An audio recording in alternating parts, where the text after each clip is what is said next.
अच्छा डॉक्टर साहब, जैसे ये जो गर्मी को लेकर के कुछ ना विवादित चीज़ें भी चल रही हैं सोशल मीडिया पर, जैसा कि एक 2020 में जो वायरस आया था, लोगों ने मान लिया था कि प्राकृतिक रूप से सच में एक आपदा आई है, महामारी आई है, लोग बचने लग गए थे। लेकिन आप जैसे डॉक्टरों ने, खासकर सबसे पहले आपको मैंने सुना था, तो आपने उसको बताया था कि ये प्राकृतिक नहीं है, प्लैंडेमिक है, ये पेंडेमिक नहीं प्लैंडेमिक है, और बाद में वो प्रूफ भी हो गया कि हाँ सच में वो एक षड्यंत्र था। अब ये जो गर्मी बढ़ रही है, इसको लोग वैसे प्राकृतिक बता रहे हैं, बट इसके पीछे भी कुछ कॉन्स्पिरेसी थ्योरीज सोशल मीडिया पर लोग कह रहे हैं, खासकर आप जैसे कुछ क्रांतिकारी है वो कहते हैं कि इसके पीछे भी एक षड्यंत्र है।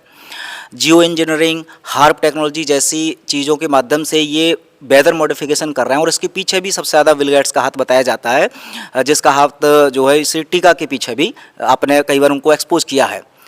मैं आपकी प्रतिक्रिया जरूर जानना चाहूँगा इस कॉन्स्पिरेसी थ्योरीज के ऊपर कि क्या आपको कुछ ऐसा लगता है कि इसके पीछे भी कुछ षड्यंत्र होगा? नहीं, देखिए षड्यंत्र तो इतने सारे होते हैं तो इससे हम नकार तो सकते नहीं है, that is one part of it.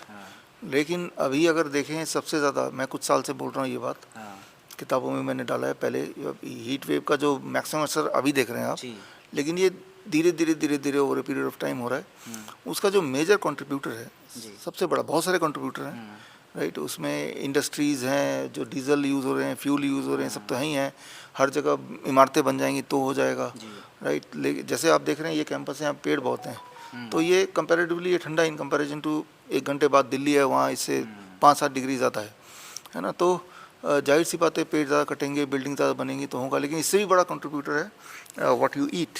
40% contribution, 100 में से 40% सिर्फ व्हाट यू ईट, एनिमल्स, ठीक है ना। यूँ मानिए कि 4 टांग वाले जो एनिमल होते हैं, चाहे वो भेड़, बकरी, सुअर, गाय, भैंस, कुछ जगह घोड़ा भी खाया जाता है, अगर उसको उसकी तादाद मिला लें, करीब हर साल इंसान 400 करोड़ 4 टांग वालों एनिमल को खा जाता है। इंसान 800 करोड़ है, तो मतलब हर 2 इंसान मिलके एक जानवर खा जाता है पूरे साल भर में।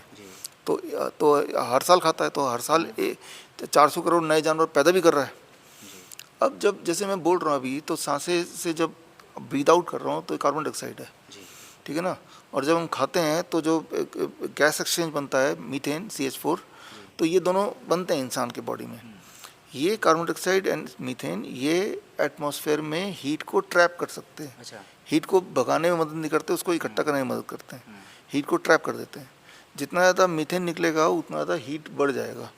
मीथेन तब ज़्यादा निकलेगा जितने ज़्यादा पशु होंगे, और पशु को क्योंकि इंसान खाता है तो हर बार पशु प्रोडक्शन भी इंसान ही करता है अननेचुरल तरीके से। तो अननेचुरल बात यह है, जो आपका बात है, कि पशुओं के प्रोडक्शन की कैपेसिटी को बढ़ाने के लिए unnatural hormones, unnatural antibiotics, unnatural vaccines, इन सबको पशुओं को दिया जा रहा है। तो पशु कुछ महीने में एकदम बड़े बन जाते हैं, फूल जाते हैं, ठीक है ना। तो अब वही वाला मांस इंसान खाता है, राइट। तो पशु जब जल्दी फूलते हैं, बड़े बन जाते हैं, तो वो मीथेन प्रोड्यूस कर रहे हैं, CO2 प्रोड्यूस कर रहे हैं, और वो ग्लोबल वार्मिंग का जो इथेन एमिशन से सबसे बिगेस्ट कंट्रीब्यूटर है। इवन फॉर लास्ट 20 ईयर से बोला जा रहा है, यूएन में भी बोल रहे हैं, ठीक है ना। तो अलग अलग जगह पे बोल रहे हैं, लेकिन ये तो हमारे साथ की बात ही है। हमारे दुनिया में 800 करोड़ में से 75% तो नॉन वेजिटेरियन खाते ही हैं, बाकी 25% अधिकतर लोग डेयरी प्रोडक्ट ले रहे हैं, तो भी आप एनिमल के प्रोडक्शन को कंट्रीब्यूट कर रहे हैं। दूध पीने के लिए भी गाय के प्रोडक्शन को बढ़ा रहे हैं, गाय के स्तन में और बाकी जगह ऐसे एंटीबायोटिक डाल रहे हैं, ऐसे हार्मोन डाल रहे हैं, ताकि उनका दूध का प्रोडक्शन बढ़े और वो भी जल्दी से बड़े हो, तभी वो दूध दे पाएंगे, है ना। तो ये जो एक हमारा चॉइस ऑफ फूड है, वो बिगेस्ट कंट्रीब्यूटर है, not the only contributor, it is the biggest. 40% contribution सिर्फ इसी का है। तो तभी हम 14 साल हो गए मुझे बोलते हुए कि DIP डाइट पे आ जाओ। जो डाइट आपके लिए अच्छा है वो पृथ्वी के लिए भी अच्छा है, वो जानवरों के लिए भी अच्छा है। जो डाइट आपका पेन रिलीव करेगा, वो डाइट पृथ्वी का पेन भी रिलीव करेगा, और जानवर का पेन तो कम करेगा ही, बिकॉज जानवर फिर आप एक्स्ट्रा नहीं पैदा करोगे। हर साल इंसान 5,000 करोड़ मुर्गियाँ खा जाता है। सोचिए ज़रा, 5,000 नहीं बोल रहा, 5,000 लाख नहीं बोल रहा, 5,000 करोड़। तो हर साल इतने मुर्गियाँ बनाते भी तो होंगे, प्रोड्यूस कर रहे हैं, तो इतनी पैदावार करके कहीं रखते भी होंगे, तो नेचुरल रिसोर्स को एग्जॉस्ट भी करते होंगे। तो उनकी सांसों से, उनके पेट से निकले हुए जो गैस है, that is a contributor factor to all this जो आज देख रहे हैं।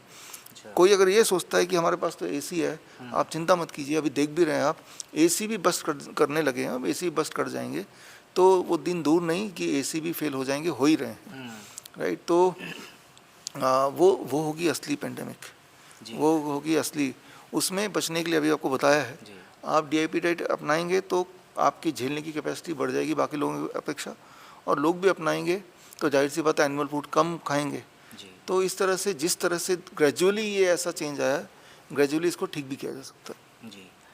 अच्छा डॉक्टर साहब, एक लास्ट क्वेश्चन और महत्वपूर्ण मैं जानना चाहूँगा कि जैसे जब भी गर्मियाँ बढ़ती हैं, इस बार भी और पहले भी होती हैं, तो एक समस्या जो सबसे ज़्यादा लोगों में होती है वो डायरिया की रहती है। और मैंने भी बचपन से ही देखा कि जब डायरिया जैसी कोई चीज़ आती है तो सबसे पहले डॉक्टर्स वो ड्रिप जरूर लगाते हैं। तो आजकल किसी भी हॉस्पिटल में, किसी भी क्लिनिक में आप जाएंगे तो हर जगह वो ड्रिप, कोई भी पेशेंट जैसी आए सबसे पहले वो ड्रिप लगाना ही शुरू कर देते हैं। तो पहले तो मैं जानना चाहूँगा कि क्या वो ड्रिप के बारे में, कि क्या उसके भाई फ़ायदे हैं सच में, या अगर कुछ हानियाँ हैं तो वो भी आप एक बार बताएं। और इसका फिर अल्टरनेटिव कि अगर किसी को डायरिया हो जाए, डिहाइड्रेशन बॉडी में हो जाता है, तो उसको फिर नेचुरल तरीके से कैसे रिकवर कर सकते हैं?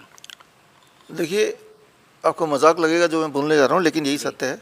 वो ड्रिप इसलिए लगाते हैं कि पेशेंट कहीं भाग ना जाए। अच्छा। वो ड्रिप में बंधा रहेगा तो पेशेंट तो वेट करेगा जब डॉक्टर निकालेगा, खुद तो निकालेगा नहीं, ना निकाल सकता है। तो हथकड़ी तो पहना नहीं सकते पेशेंट को, उठा के ड्रिप लगा दो। ड्रिप का कोई साइंस नहीं है, पहली बात, अच्छा। ठीक है, इट इज़ अननेचुरल, ठीक है। ड्रिप से जब आप सलाइन को बॉडी में भेजेंगे तो ब्लड प्रेशर बढ़ जाएगा, अच्छा। ठीक है ना। उसमें सॉल्ट होता है जो कि एक चिप्स के पैकेट में जितना होता है उसका 7-8 गुना होता है, ठीक है ना। तो ये एक अननेचुरल प्रोसेस है। उससे कोई भी तरह का कोई साइंस या कोई भी तरह का, जो लोग मुझे सुन रहे हैं, ये तो यूट्यूब में आप डालने वाले हैं वीडियो, तो ये आप किसी डॉक्टर से आप चैलेंज भी करा सकते हैं। तो there is no science behind drip except one benefit कि पेशेंट भागता नहीं है, फिर वहीं लगा रहता है। उसको, पेशेंट को भी लग रहा है मेरे अंदर कुछ जा रहा है, ठीक है ना। तो ये तो हुआ कि कोई हेल्प नहीं है, उससे नुकसान और हो सकता है। आप आए थे डायरिया के लिए, 1-2 बीमारी और लेके जाने वाले हैं। किडनी फेलियर हो जाती है ड्रिप से। हाँ, इसके बहुत सारे एविडेंसेस हैं, राइट। तो ये किडनी के ऊपर दबाव डालता है और किडनी स्टॉप्स वर्किंग। जब किडनी फेल हो जाएगा, डॉक्टर नहीं बताएगा कि मैंने आपको ड्रिप लगाया था जिसकी वजह से 6 महीने बाद आपकी किडनी, नहीं बताएगा। एविडेंस है मेरे पास, ठीक है ना। तो वो आपको अगले कभी एपिसोड में हम दिखा देंगे, ठीक है ना। तो ये तो है ड्रिप की बात। कभी भी किसी बीमारी में, किसी भी हालत में ड्रिप किसी भी तरह का मत लगाइए। ये हो गया पहला। अब आता है करना क्या होगा। अब देखिए, डायरिया जब किसी को होता है तो इसको सिंपली कहीं हॉस्पिटल में जाने की ज़रूरत नहीं है। बॉडी के अंदर जो चीज़ बॉडी को पसंद नहीं, उठा के बाहर फेंक रही है, लेकिन उस चक्कर में आपका फ्लूइड भी बॉडी से बाहर जा रहा है, पानी बॉडी से बाहर जा रहा है, आपके कुछ मिनरल्स बॉडी से बाहर जा रहे हैं, आपके कुछ विटामिन बॉडी से बाहर जा रहे हैं। जिस स्पीड से बॉडी से बाहर जा रहा है उसी स्पीड से बॉडी में अगर डालेंगे वही मिनरल, वो पानी, तो बैलेंस, होमोस्टेसिस बना रहेगा। बैलेंस बनाने के लिए आपको सिर्फ इतना करना है, for 24 hours coconut water fasting. सब कुछ पीना वीना छोड़ दिया, पानी पी सकते हैं, खाना छोड़ दिया, नारियल पानी 10 ग्लास पी लिया। जितनी बार आप लूज मोशन के लिए जाएंगे उतनी बार 1 ग्लास और डाल दिया, ठीक है ना। तो 24 घंटे में आप देखेंगे कि वो जो लूज मोशन हुआ था, आपको एकदम हताश हो गए थे, वो एकदम गायब हो गया, एनर्जी वापस आ गई। इतना करना है। कोकोनट वाटर है, 10 कोकोनट वाटर लीजिए, हर घंटे पीते रहिए। आप अगले दिन बिल्कुल तैयार हो जाएंगे सारे काम करने के लिए। और एक बार फ्लश आउट हो गया, फिर लूज मोशन अपने आप ही रुक जाएगा। अच्छा, कुछ केसों में तो उल्टियाँ, मतलब वोमिटिंग भी इतनी ज़्यादा रहती हैं कि अगर आप पानी भी पियोगे तब भी तुरंत आप पानी पिया, तुरंत वोमिटिंग आ गई। तो ऐसे में जब वो लिक्विड रहेगा ही नहीं शरीर में, तो फिर डिहाइड्रेशन की समस्या कैसे दूर होगी? तो उस उल्टी को रोकने के लिए भी क्या कुछ कर सकते हैं? देखिए, उसमें भी कोकोनट वाटर ही काम आएगा। आप कोकोनट वाटर को तब थोड़ा 50 ml अच्छा, मुंह में रख के धीरे धीरे एब्जॉर्ब होगा, जाएगा, तो उल्टी नहीं होगी। अच्छा, तो कोकोनट वाटर तब भी पीना है। और उसको, that is a pre digested. Coconut water में जो न्यूट्रिएंट है प्री डाइजेस्टेड फॉर्म में है। वो पेट में बोझ ना दे के न्यूट्रिएंट को बॉडी में पहुंचा देगा बड़े फास्ट तरीके से। तो स्लोली पीना है। वैसे भी आप घर पे बैठे कुछ तो काम कर नहीं रहे हैं क्योंकि आप तो बीमार हैं, तो you can afford to be very very slow. जैसे कोई लोग शराब पीते हैं, देखा आपने कभी? कैसे पीते हैं, 1 घंटा लगाते हैं एक पैक पूरा करने के लिए। तो उस तरह से आपको पीना है, तो बॉडी में फीड होगा वो, और वो फिर आपको डिहाइड्रेशन की प्रॉब्लम से बचाएगा, मिनरल इम्बैलेंस की प्रॉब्लम से बचाएगा, एनर्जी कम होने की प्रॉब्लम से बचाएगा, वीकनेस से बचाएगा, और आप ठीक हो जाएंगे। इट इज़ वेरी सिंपल जी। तो चलिए, बहुत सारी महत्वपूर्ण जानकारी डॉक्टर साहब ने दी है और मुझे पूरी उम्मीद है कि आप इन सभी जानकारियों के बाद इस मौसम में अपने आप को स्वस्थ रख पाएंगे, और अगर पहले से बीमार हैं तो अपने आप को ठीक भी रख पाएंगे। तो आप सभी का इस वीडियो में जुड़े रहने के लिए, और डॉक्टर साहब आपने इतनी महत्वपूर्ण जानकारी दी, तो आपका भी बहुत बहुत धन्यवाद। Thank you.